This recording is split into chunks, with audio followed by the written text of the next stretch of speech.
Welcome, boys and girls in Runnerland. Welcome to another riveting episode of Mr. Rubio Used to Run, the Running Warehouse podcast. Episode, I want to say 32. Yeah, just about. I know. It's, going by the speed of light here. How are things going with you? I'm sorry. I'm Mr. Rubio, Joe Rubio, and this is Connor Blaylock. Yeah. My partner in crime. I think the fans know these big names. Yes. And who they also know is the name that we have today, probably one of the biggest names in American running history. I mean, when we look at your career from juniors, setting multiple national records, high school, two-time Foot Locker champion, 8-time state champion, then to college. I had to do the double check here. 18-time All-American, finishing off with a pro career with a 2:20 marathon. We've got the one and only Jordan Hogan, formerly Jordan Hasay. Jordan, how are we doing today? I'm great. So happy to be here. Yeah, we're stoked to have you. Yeah. I know you're going to be asking me questions, but just based on your title, I already have a question. Is it definitely used to run, or are you still kind of getting out there some days? 3 days a week. Okay, that's perfect. Yeah, Mondo actually forced me to run. Her high school coach is my physician. Oh, he'll do that to you. Yeah. He said, "Can you run?" Yeah. So instead of prescribing me blood pressure medication, he said, "Can you run?"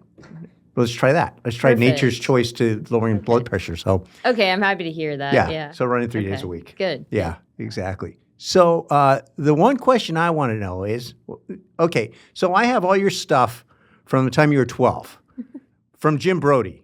Oh, man. This is funny. Okay, so Jim Brody was... I need to talk to... how is he? He's doing good. He just had eye surgery. Yeah, they probably aren't on social media, but... He is not on social media. I don't think he's even on email. I mean, it took me a while to track him down. But he gave me, in painful detail, all of your results from the time you were 12 years old. Okay, he keeps records of all that stuff. And photos. So if you want photos of your youth, I have all of them. But one of the things is... So those that don't know, San Luis Distance Club was a local running club, had a youth program called the RURATs. Mm-hmm. And because Los Osos is where Jim lives, they have RURATs, which, I don't know, it's a long story. But before that, you just didn't show up and win JOs and stuff like that at 12, right? Did you start running before? A little bit. I kind of grew up doing a bunch of different sports. My dad played college basketball. He was actually from Pennsylvania, where I live now, and he was an all-time point scorer at his high school. So my brother and I were really into basketball, and then I did swimming. My mom was a swimmer in England, and so I just I did track. We, in the 4th grade, you were able to sign up at St. Pat's, and I was always beating all the boys in PE class, and the 10-minute run, I would lap the whole class and stuff like that. So we always knew I was kind of fast, but I really appreciated that I didn't really specialize in it till I discovered RURATs, which was in 7th grade. Right. So 4th through 7th grade, I excelled in track. I don't think I lost a race. But I continued to just, we would go to Hawaii mid-track season. I wouldn't run that week. Just kept it super casual. My coach at the time at St. Pat's, Coach Burt, basically our practice was you jog a lap, you practice the 4x100 relay, which I would do. I was the lead off. So I would always run the mile and then lead off the 4x1. So I was definitely undertrained going into the youth track, but funny story is that I was really into swimming at the time too, and I enjoyed going to swim practices more than the running. And Coach Jim wrote a note to my parents, and he said, I think she could be really good at this, but she needs to come to practice more because I just like going to the races. So, I think it was a good balance because obviously now since I started out, I've been go in it, so it was good introduction. Yeah. I think I met you at one of the awards banquets at the community center in Los Osos. Okay. I think so. I think I helped set it up or something crazy like that. But yeah, I think we've known each other about 20 years. Yeah. Something like that, a long time. Yeah. And so now you're running in these races in middle school, making junior Olympics and setting national records. In your head, are you able to process how crazy this is, how fast you're running, or were you just having fun?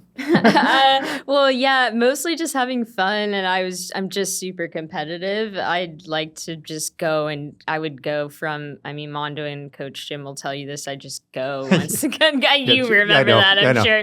But my first Junior Olympics was at Hayward Field, actually, and I remember we went and got my bib, and I sat up in the stadium, and I just started bawling, and I was telling my mom, I can't run in front of all these people, and then I set the national record in the 3K and the 1500, and it was my favorite event that I had ever done. So I just, you learn to block out the pressure. That was the start of it, but mostly just kind of oblivious, just really enjoyed running. What was one of the questions I had was, you're one of the few athletes at, national class level in the juniors, then high school, then college, then post-collegiate.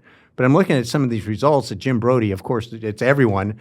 But it's like Emily Sisson is in here. Yes. Right? And Rachel Snyder. I was just talking to Rachel about that because she's pregnant right now, too, with her second. Yeah. And I said, our kids will be in the same JO's class. Watch out. No, but it's all, it's amazing. So you three guys, like in 2005? 2004, 2005. Yeah, Emily and I have been going back and forth forever. So right, that's cool though. Yeah, it is. Yeah. For the people who maybe like they're hearing this, national record, how fast were you actually running at 11, 12, 13 years old? It's funny because Ryan was asking me the other day. He's like, "You think you still have those records?" You do. Because I do. Well, Jim Brody said. Now this is a quote from Jim. The Roo Rat Jim. He says, "You'll have these records until you have kids." That's amazing. I don't know where this email is. I have this goofy email from him that said, let's see, what is it? Well, because I did break the records by quite a bit, like minutes. Right. So I was wondering if kids these days are buying super shoes in 7th grade because then, they're gone into training is so much more advanced, all these things. So here's what Jim says. Amazing. It's been 20 years, 8 months since her 2004 1,500 meter record. That feels so and the 3K old. national record, and 19 years, 8 months since her 2005 15 and 3K national records. Wow. What is it, 420 or 422, I think? Okay, 422. I think I have 428 for the 1500 and 948 for the 3K. Okay. Oh, yeah. That was when she was 13. Oh, okay. Yeah, then I got him down more. Yeah. So you were just constantly breaking these. I was breaking my own every year. No, that was the pressure for me because I was far ahead unless Emily showed up or someone. Right. So I would just, if I didn't get a PR, I would just be so devastated every race, like every weekend.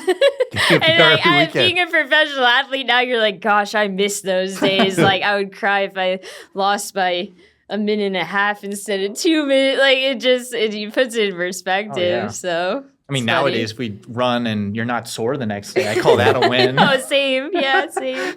So then you go on to when did you go to Mission? Was that when you were a freshman? Mission prep. High school. Yes. Right, and then you encountered Mondo. Yeah. Yes. Yeah. But we all have a little bit of Mondo in our Mondo life coached nowadays. you. Yeah. Right? And then I met Mondo in 1983 at UC Irvine when he was going to medical school, and we trained together. And we had no money. Yeah.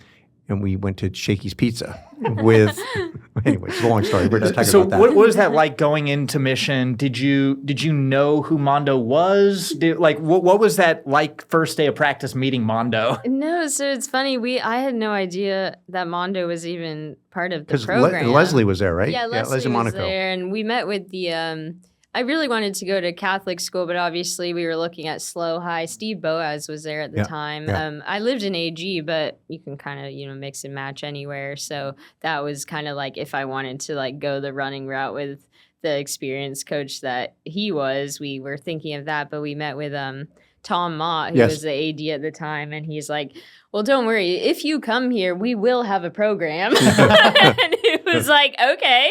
And so ultimately I decided I'd rather focus on my education and my faith, and I can run anywhere. I met Leslie. She's wonderful. I love her, still stay in touch with her till today. And then realized Mondo shows up at practice and he's just kind of running with us. Mondo, he's just doing all the runs, and then he kind of like would structure the workouts, and I got so lucky that he was part of the pro, mostly because his son Ben's 1 or 2 years older than me, so he just took an interest and wanted to help out with everything, and then that's kind of. And then you took a big interest. Yeah, in everything. big interest. But he just understood everything. I mean, he being an athlete himself, and then just my whole progression. He always told me, my success will be if you go on to run later in life, not right now. So he was always having me look towards the future and not overdoing it. And I think that. That was very important. Yeah, he sat with us for about an hour the other night and just laid out a bunch of stuff. Like some of it was, like your initial Stanford invite when you were a freshman. Oh, yeah. I mean, that didn't go well. No. But also, recovering from that and having an outstanding high school career.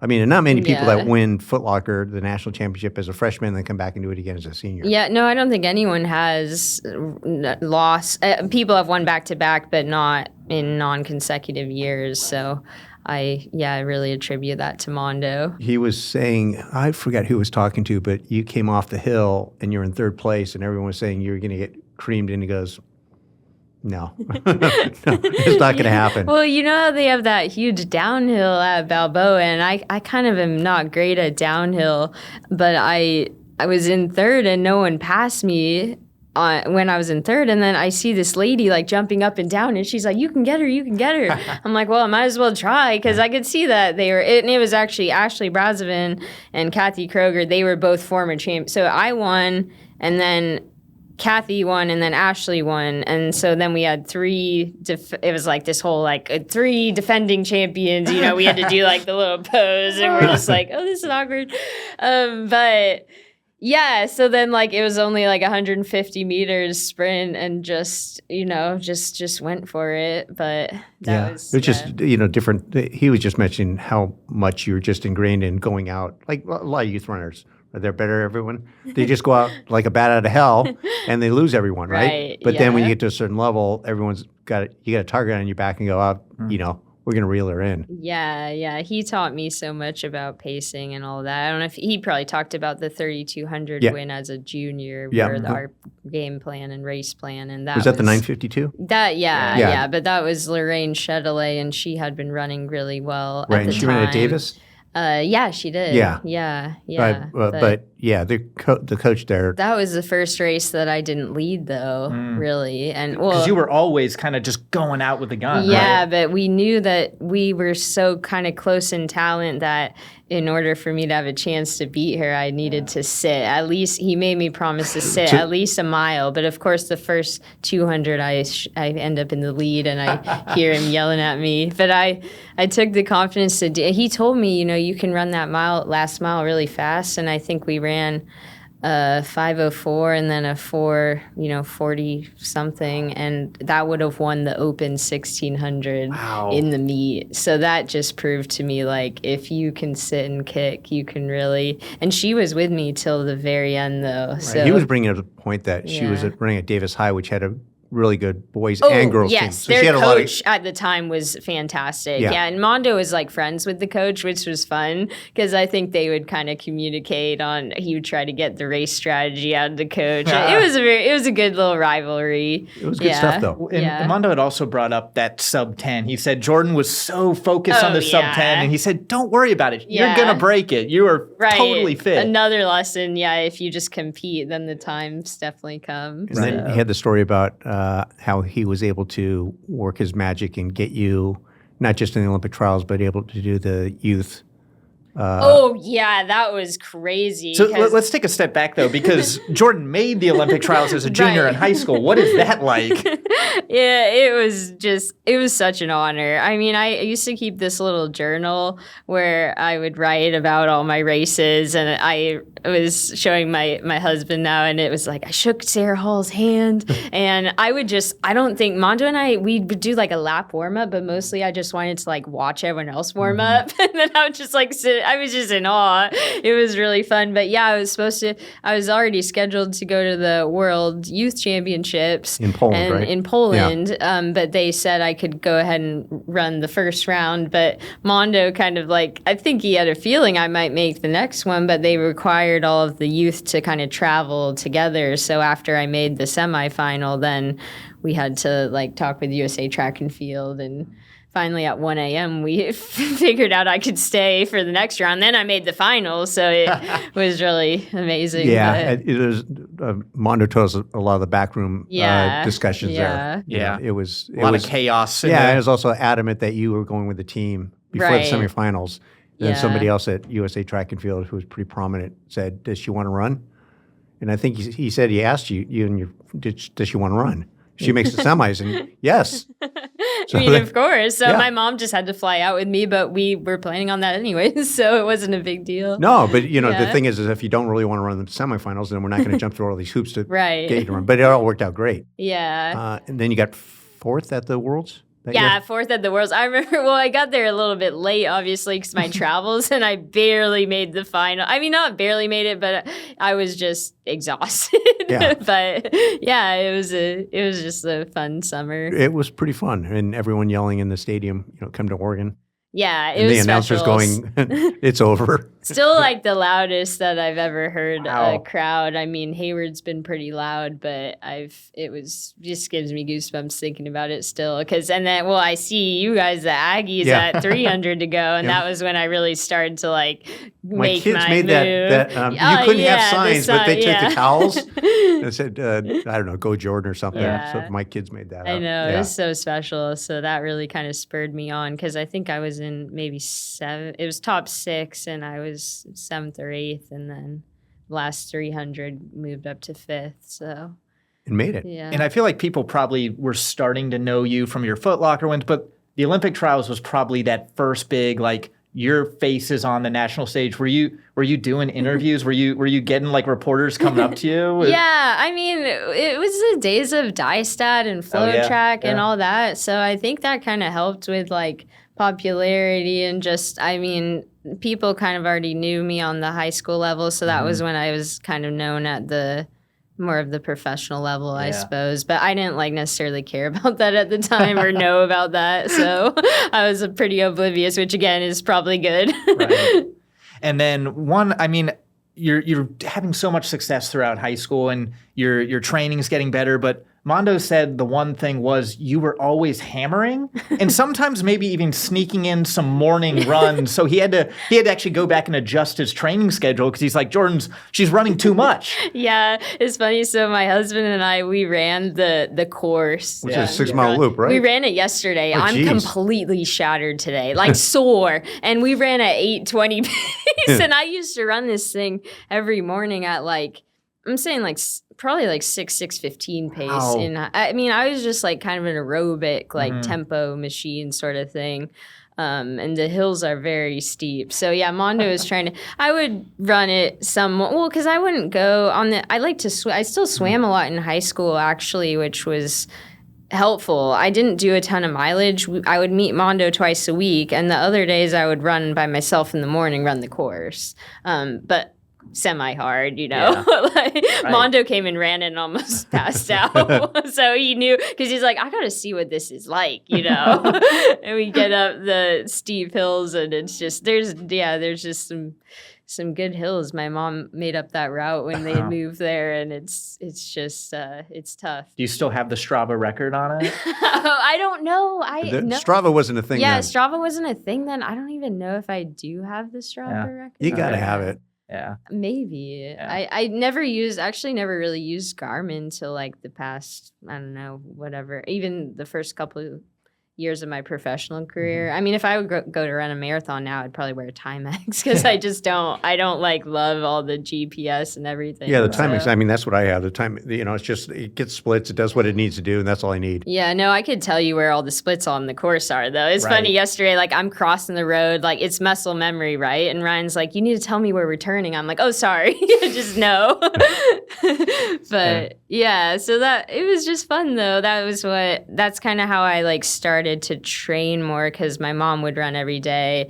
And then once I got more serious in 7th grade, I'm like, can I start like doing some extra miles with you? So she had this 6-mile course.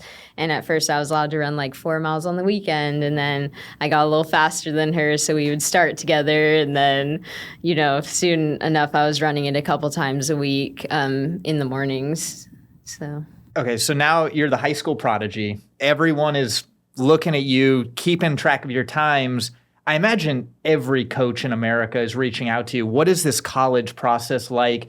Were you thinking about maybe staying local at Cal Poly? Was Oregon always like, that's where I want to be? Stanford? Maybe Wetmore in Colorado? Actually, funny enough, not a lot of coaches were reaching out to me. Really?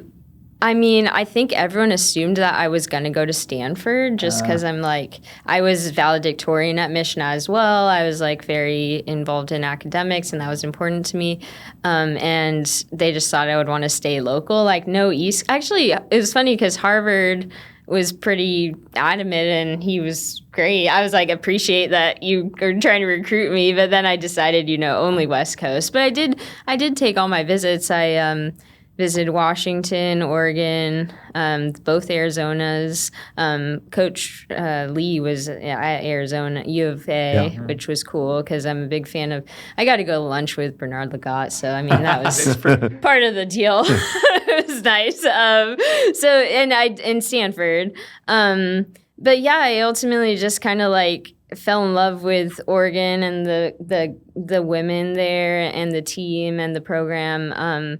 I did have talks with Mondo about staying at Cal Poly, but I kind of knew myself and I needed to like get out. Otherwise, my mom was very like, I'll cook for you, I'll do your laundry and I'm like, I'm just going to like never grow up if I don't like go somewhere else. Not that I love that. Like I was a homebody. I almost forced myself to like go out and I also wanted to be like, it was just always Mondo and I. Like I would think I wanted to be part of like a team and have friends, and because I was kind of an introvert, so I think like I had the self-awareness like I need to do these things in order to like go on not only in running but just in life. So that was what made the decision. A real human. Yeah. Yeah, because it's not only running, right? Like you need that balance as well. So. And then the other positives of Oregon, not only you finally have teammates you can train and run at a high level with, but also the facilities. I mean, whenever I see like videos and pictures of what these athletes have access to, I'm always like, this is the best in the world. Let me tell you, it is nothing compared to when I was. I mean, when I was there, we did not have any of that. We had a crappy underneath the West Grandstand. There was mold. We had these like mats that we did core on that were always like, is anyone going to get staff today? Like these are, so it has very much changed, but I sort of miss the old school. Yeah. I mean, when I go back now, I'm like, this is unnecessary, but I mean, of course, like the trails there, the track and everything for the time, it was outstanding, but it's just incredible what they have got like a nail salon there. Just like so much extra, but you can just live inside that track stadium now. Yeah. So now I said 18-time All-American. Did I get that right? Were you just winning everything? So I had only 2 NCAA titles. The bummer is like all those All-Americans, I probably lost by about like half a second, a lot of them. So I feel like I could have had more wins, but it was definitely like, I pride myself in it, I guess, is like every race I was always in the picture and always there with like 100 to go, especially in cross country. So, I mean, it was pretty special that I never had any injuries. I was able to just run all 4 years. Yeah. Who's coaching you? Marisa Powell, who she's at Washington now, and their son Owen, he was little when now he's not so little. He's super really fast. It's amazing. Like I've been talking to her a lot now with pregnancy and everything. So and then Vin was there, Coach Lanana, and he did a good job. I mean, he would oversee, and then Marisa and her husband Andy were kind of like men and women. So and we were an integrated program, which was really nice. So it was just such a family. It was a good group of women. And was there a big change now from high school training to college training? Were you bumping mileage? Were you bumping intensity? All of the above? No, actually, that's what I really liked about Coach Finn and Marisa is that we came to college and it was like you already have enough, like you're living away from home. Like, let's just do the exact same mileage. You can still do your swimming. Like, and I handled it really well for some reason. Like, I wasn't even running workouts with the top women because, I mean, I would like try a few K reps and I'm like, I feel like I'm going to throw up. Like, this is hard. I'll go with the B group. But I just listened. I don't know. And it worked out really well. Like, my first year was kind of slow progression, but I think I ended up third in NCAA outdoor. And then the sophomore year was when I won my titles. So yeah, it was, they were great. I mean, they knew what they were doing. So again, I've like been really lucky to have such great coaches my whole career. Yeah. And that really was kind of, in my opinion, the pinnacle. I mean, we got to go back to the 70s with Pre being the true pinnacle of Oregon running. But during that time, when we look at like Centro, Weeding, AJ Acosta, I mean, like you had all these big names. Like, how cool was it to be a part of that culture and kind of be part of that like Prefontaine 2.0? Oh, it was amazing. Yeah, that's what I always told people. They're like, do you feel pressure? I'm like, no, well, Ashton was there, Andy was there, Centro, like we were all just like equal, like everyone was, you know, performing well and there's no pressure really on any one athlete. So that it was special. Yeah. Yeah. And, you know, Ashton's coach, Harry. You know Harry? Oh, yeah. I see whenever he's not in Santa Barbara anymore, right? He moved to UK or he's still back and forth. But. For those don't know, Harry Mara is a local legend. Yeah. But he coached Ashton Eaton and several other people. But and he was Oregon decathlon coach, which is how Ashton got a hold. But anyways, I thought he retired, but then I saw on Facebook that he got the head conditioning and speed coach for Manchester United. That's awesome. I know. Yeah. So I texted him and said, when am I going to go to a Manchester United game? So his advice is like, he's always telling Ashton, he's like, you know what? The last 200, all you can do is pray. And then all you do is pray and you pick them up and put them down. And I would always think that. I'm like, that's really simple advice. And then he would text me when I had a good race and I'm like, yep, I was just picking them up, putting them down, saying my prayers and got it done. Yeah. No, I mean, that's all you can do in running. And then you graduate, right? And then you sign with Oregon Project? Yes. Okay. Yeah, I actually signed with them the day after NCAA final and flew to Park City the next day. Wow. So we kind of packed up my apartment and I just flew out because we only had 2 weeks till nationals and I wanted to make that 10K team if I could. So. And was it Park City or like the winter hub, the altitude hub? Yeah. In the summer, the Oregon Project team was already out there, so I met up with the other. Tara Welling was on the team at the time. She was another 10K athlete, and then we both ended up making the team, which was really fun. So it was neat. I had already been kind of like I actually met Alberto that March. They can't really talk to you, or I don't know what it's like now. Like we didn't have text rules, or I'm sure they kind of talk to them a little more now. But we couldn't like get recruited or anything. But he was at University of Oregon. He did a talk for like a Christian athlete dinner, and I was invited. I was at the dinner, and it always been my dream to run for him. And I didn't know if he had any idea who I was. And he went up and did his speech, and he said, "I'm really glad I didn't cancel coming tonight because now I have the opportunity to recruit the best distance runner in the country." And I was just like, "Oh my gosh, this is crazy." Which is pretty cool. I mean, now we can go into some of the crazy contraptions that you. So and that's what like I think of. I'm guessing you probably knew at that point, being a U of O athlete, you were going to go Nike. There is that kind of. It was just my dream, you know. At the time, I was just so into Oregon Project with Kara Goucher and all those Galen, everyone just medaling at the Olympics. It was kind of like just what I wanted to do. And then just being Nike, U of O, I'd get in fights with kids over Nike versus Adidas Right. when I was younger. So I don't know, we've always just been Nike family. So it was just, I did kind of like talk to some other coaches, but mostly my heart was set there. So. And I'm going through the images on your Instagram feed just over the years, and I know you're a big fan of, recovery and like all these different contraptions. So I saw things like the cryo chamber, yes, the hyperbaric chamber. There's all these different things. Can you talk about these different devices and some of the ones that you feel are the most impactful, ones that didn't work? Tell us about your recovery schedule. Yeah, well, there was always just something, right? Yeah. Like Alberto is always on to some new training. That's the great thing about him. He's not stuck in, he was a great athlete in his own right, but he wasn't like stuck in his old training ways. Mm-hmm. He was always like innovative, trying new. Mm-hmm. It was like, okay, we got to do our easy runs this pace or that. And then the next week it was like, no, now we got to not lift upper body at all. And we got to do this. And then it would change back to, no, now we're lifting very heavy. Like he was always just experimenting, which was great. He was just so competitive, wanted to be the best. So yeah, we were blessed to have the budget to have the Cryosauna, which I actually love. Explain the Cryosauna. What that is.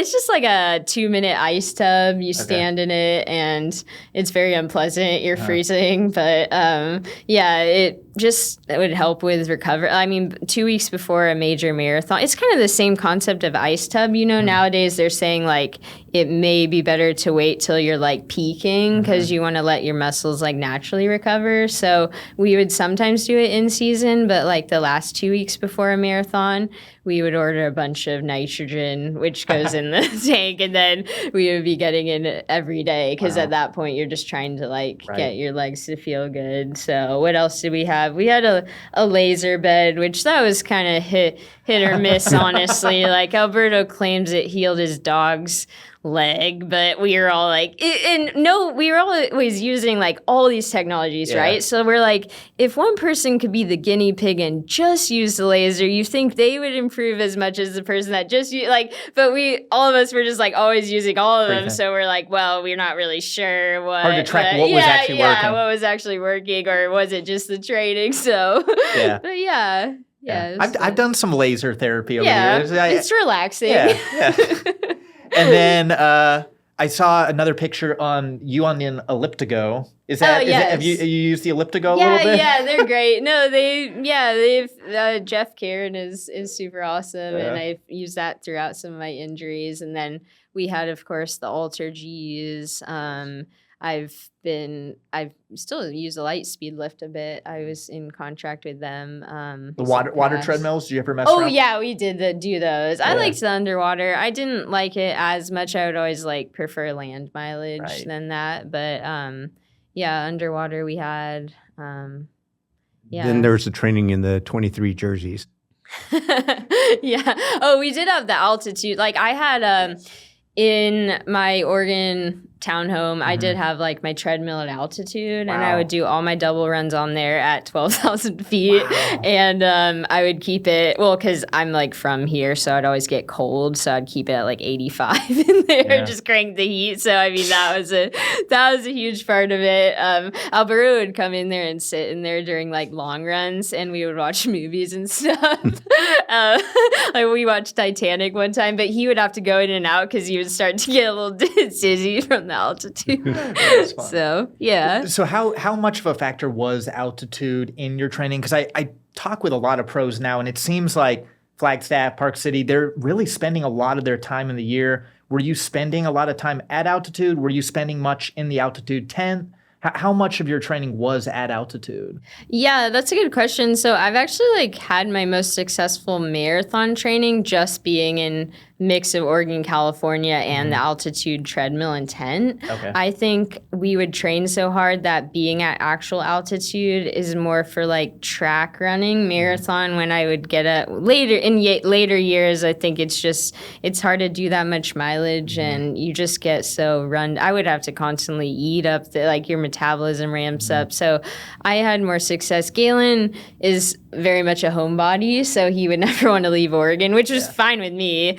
and because I am too. So we just kind of like utilize those, and then you get the good balance, and you can still like, I kind of liked it because we could still like run outside and get good turnover and get good speed workouts.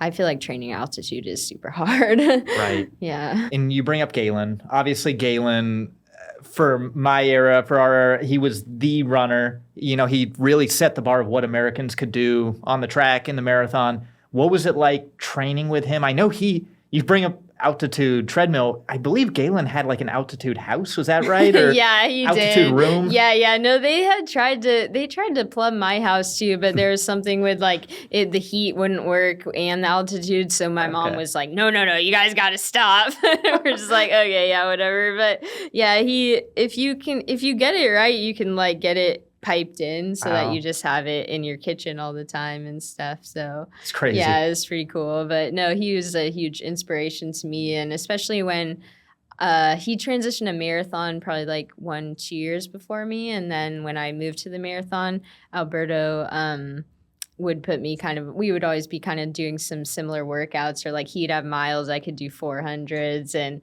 it was cool because we would do the same sort of training plan, and it was funny, both of us would kind of like need a down week at the same time, so you would like trust that the training was working and we could make adjustments that way, so it was fun. Cool. And then next on up, we're running really fast on the track, but I think a lot of your success really came when you started hitting the roads on the marathon. And, the marathon world really changed around 2017. We see the introduction of the super shoe. Do you remember the first time you heard about like this, what a super shoe is? What ended up on your doorstep? Yeah, because you're one of the first athletes to use these things. Yeah. So 2016, Galen was training for the Olympics, and I was still doing training for track trials, but every couple days, like new shoes would show up at our condo in Park City because Alberto would call up and like make tweaks, and Galen would try them out, and then it's like, what is going on with you? But I didn't really care, I wasn't in the marathon, and then of course he did great in Rio, and then I did awful at the track trials, and that was like a big turning point in my career, actually. Even my dad was kind of like, maybe you should just put your business degree to use, like what should we do here? But Alberto really thought like, let's like give the roads a chance and see what can happen. So I started training for a 10 miler in the fall and the half, and we kind of like again, I would get pinned into what Galen was doing, which is fine. But Galen was doing Boston in the spring, so we're like, maybe you can do Boston. So but yeah, then they were kind of like finalizing the Vaporflies and everything. So being on campus was really special as a Nike athlete because we got to test out a lot of the shoes. So they were finalizing those, and I was telling you earlier, like Alberto would have us do like half. I remember doing an 8-mile tempo. The first time I ever wore these, I didn't even do a stride in these actually. Well, these are not this exact pair, but these are what I wear in Boston, but a version of this. I did an 8-mile tempo, and I think the first 4 miles were at, marathon 5:20 pace. My marathon heart rate at the time was about like 163. And I stopped, traded to these halfway, and dropped to 5:10 pace, and my heart rate was 157 average for the next 4. So they were just, really. You knew you had something special. Something going on. And I remember they just felt so, now I guess you get used to the foam, but it felt like you were just so like on foam and felt crazy to run with them. And then, I was lucky to have been part of the whole design process and several tweaks to the next versions. I had a calcaneal stress fracture, which I pronate on my left foot, and the foam kind of would collapse on the inside, and we would do treadmill testing, and then we ended up kind of making like a little bit of a posted version for me, and different. They were very accommodating at the different uppers. I was saying in Chicago when I got my 220, I had more of an upper like this versus I didn't love this Flyknit upper, so. Right, and I think that we see that a lot, that the Flyknit, it is awesome, but it maybe doesn't work for every foot. So Right. some people tend to like that more engineered mesh. But yeah, I mean, Vaporfly 4%, this was like the shoe that started it all. I just cannot believe And how now we've light got- these are now. Now we got the I big- was telling Connor, so when these, I haven't even felt these yet, by the way, just like only I've read about it. But when the week these came out, my app that I have like says the weight of the baby, and the baby was like slightly heavier than the Vaporfly at the time. I'm just like, oh my gosh, they must be so light. But it's amazing how far the technology has come, and they put so much into it, and they're always testing like a couple years in advance, which is just incredible. And really, as a professional athlete, it was pretty cool to be able to, we did actually get to give a lot of input, which was really cool. So what was that like from a testing perspective? Were they getting you on the treadmill, trying different versions? Did you ever try an Alphafly versus a Vaporfly? Were you ever, how did you end up deciding which shoe you were going to wear on race day? Yeah, good question. So like we would never get to see the versions till they were like definitely like almost ready to run. And like they do a lot of testing in like other athletes before that. And then they would let us kind of try them on, give our initial feedback, like more like, what do you feel it like feels like? And then maybe like 6 months later, finally you're getting the first prototype version. But yeah, we had my strength coach, Dave McHenry, had a, I don't know what they call the technology there, but you put all the dots on you and you can, so yeah, we would measure like your economy in the vapors versus alpha. I actually do better in the alpha, but it also is a little bit personal preference on like weight of it. I mean, they're very different now than when they first came out, but then it ended up being actually that I would do some, I towards the end of my career, I would do some in alpha though, which was more kind of like a training version. Then these would maybe be more aggressive. And now that of course they have the streak fly one. So I actually liked Which we those. might need to get you a pair of those because those are awesome. My PT said those are amazing. Yeah, for like light stuff. But yeah, like just utilizing the different versions for different training purposes. You asked me earlier if I was running. Are you running these days? Yeah, I was telling Connor. So right now I'm using the Vaporflies to bring my heart rate down so I can run like a normal, easy pace in pregnancy and run like more than an hour at times. So like I'll tell Ryan I'll run like an hour and I'll get down to like 7:30 pace and my heart rate's getting a little high and I'll be like, I gotta switch to the vapors at this point and then I can run a little more and get faster. But I've been actually, my pregnancy has gone really well, thankfully. I had like an 80-mile week the first trimester and then I kind of cut it back. Yeah. Now I'm at like 60 miles, which is still I'm thankful, decent, mostly easy stuff, just fun stuff though. And then Ryan's my husband is Ryan, he's a big cyclist. So last summer I was actually barely running. I had kind of an Achilles thing, which was lingering forever. And then he got me into cycling. So I was maybe running like 20 miles a week, but we would ride a lot. I was riding like 200, 300 miles a week. We did a couple centuries and so that was really fun. And so it's nice in pregnancy now because if I feel like I don't want to run, I just hop on the trainer and ride, which Alberto would always get me to try to ride and I just never loved it till I like got out on the road bike. So. Because you've always been a little bit more of a swimmer. Yeah, swimming. Yeah, I love swimming. Did you have a swimming pool in your backyard? So during COVID, I partnered with Master Spas and was able to get that in the backyard. So yeah, I do love swimming as well. So people, of course, you guys are gonna ask like maybe triathlon one day, but we'll see. It's a huge time commitment, and I think I kind of had a year. Well, we can finish up with this and I can explain like what has gone on for the last year or so. Okay, well, I guess we can finish off the shoe talk from now you've got all these crazy shoes, you're training at the marathon distance, and you hit the fastest debut time of all time for fastest American marathon debut. What was that like? Did you really start to realize that your wheelhouse was the marathon and you had that strength to go the distance? I was hoping. My mom would always say, I feel like you're going to be the best at the marathon. And then you never know, right, till you like do the distance. But yeah, running in my first Boston, it just felt so right. And just the atmosphere and the crowds made me fall in love with it. I think I love the marathon because, you get the average runner out there as well. It's not just the elites. So it's like everyone's kind of part of that whole You don't get experience. the average runner doing the 1,500 Yeah. Hayward Field, So they're right? like it's more like relatable, right? And now I'm like coaching a bunch, and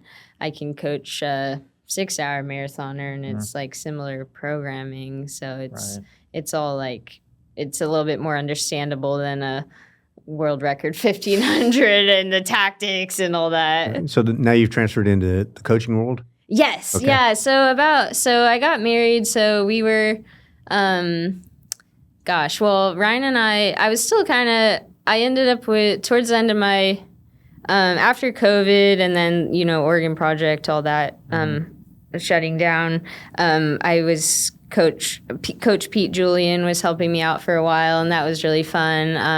I was just I had a big hamstring injury in 2019, and since then, and then COVID, I just was never really able to get back to my former times, which was really frustrating. But we were trying. Pete was very innovative with a bunch of different approaches. And I was still racing in 2022. I raced Pittsburgh Half. And my husband, Ryan, is the elite coordinator for that race. And so we started, he was living in Pittsburgh then, but we started playing Wordle every day, kind of as a way to talk to each other. And then Who reached out to who first?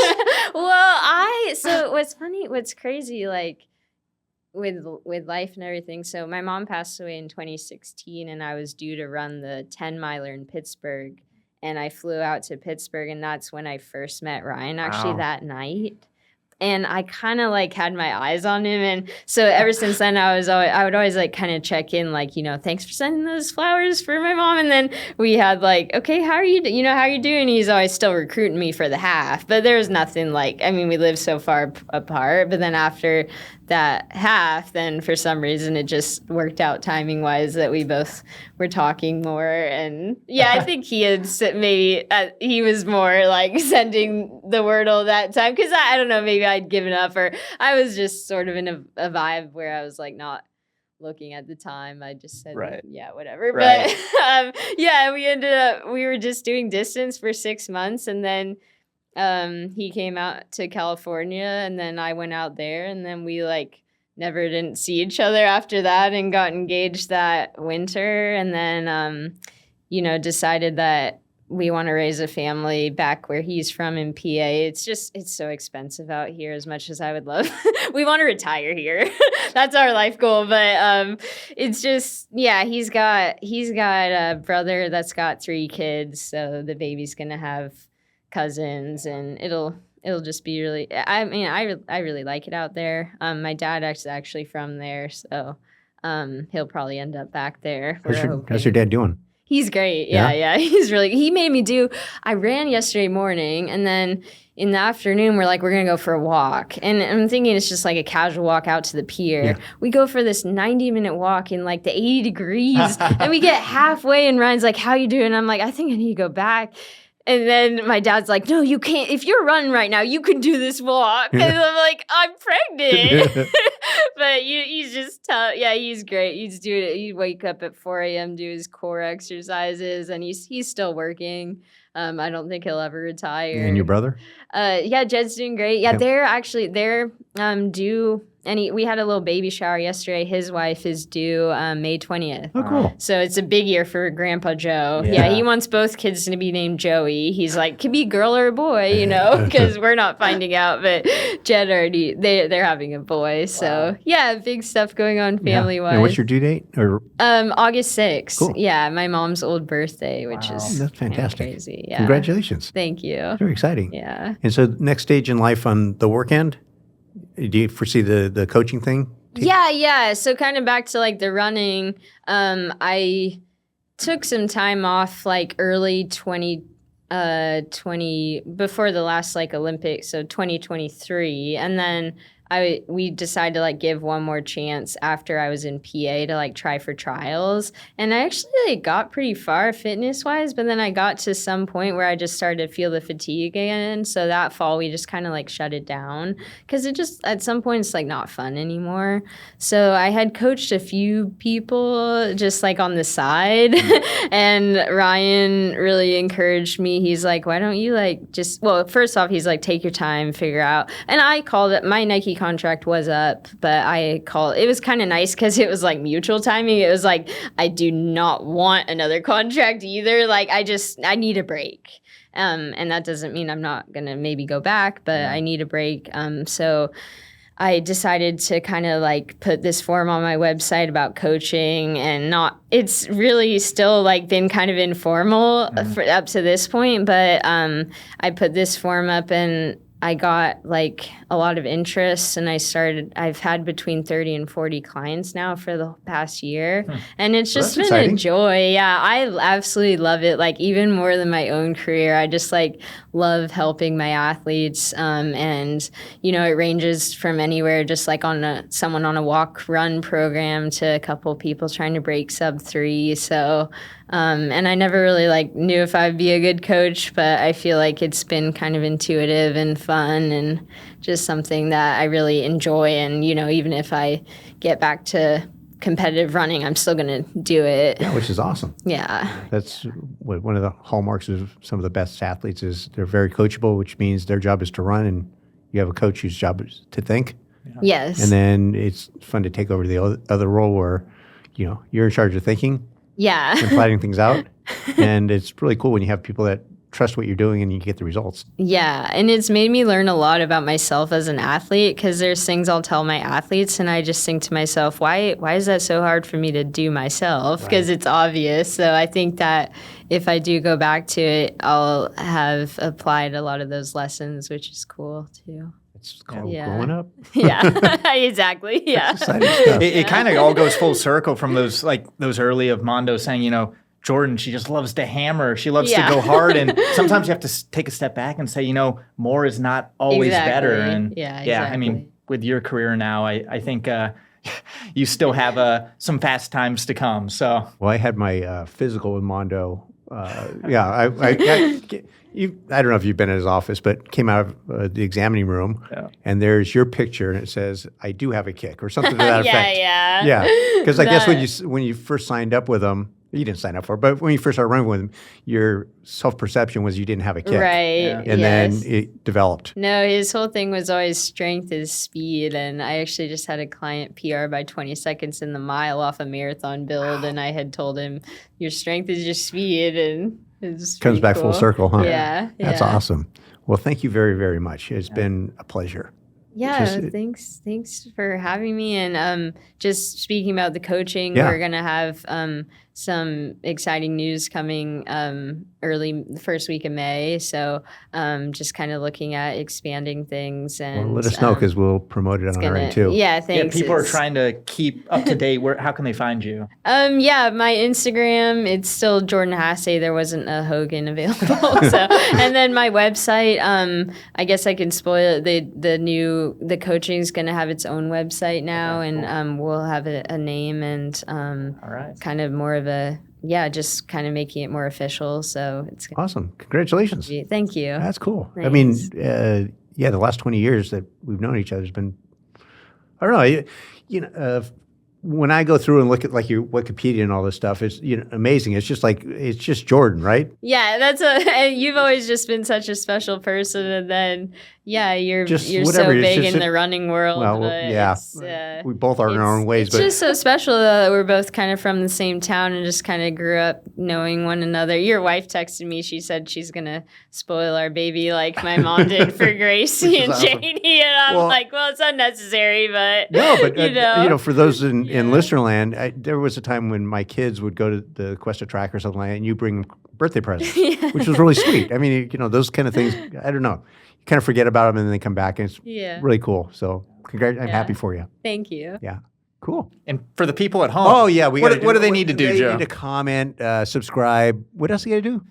Well, you got to comment, you got to subscribe, and you got to like the video. You gotta Because we like the got to get video. this algorithm going, get Jordan's name even more on the map than it already is. Exactly. Yeah. So we got to monetize this at some Yeah. point. We're at 32 and we got to make some money somehow. Yeah. I don't know how we're going to do that, but we'll figure out a way. We'll figure it out. But the other thing that's exciting is we have a whole litany of special guests Yeah. coming down the pipe. That, of course, we can't say anything, Right.